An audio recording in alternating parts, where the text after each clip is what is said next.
5 more affiliates of the Ghostface Gangsters have been sentenced to prison for drug and gun trafficking conspiracy charges under the Gang Prevention Act. Officials say U.S. District Judge R. Stan Baker sentenced 5 more of the 43 defendants to substantial prison terms, and upon the completion of their sentences will serve an additional 3 to 5 years of supervised release.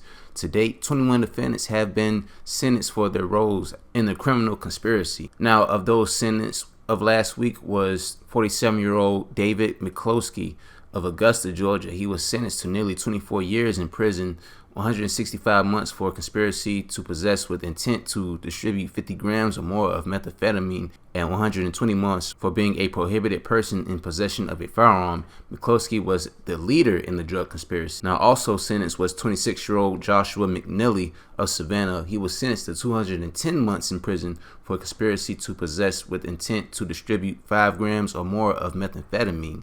Also was charged was 31-year-old Dylan Myrick of Port Wentworth, Georgia. He was sentenced to 120 months in prison for conspiracy to possess with intent to distribute a quantity of methamphetamine.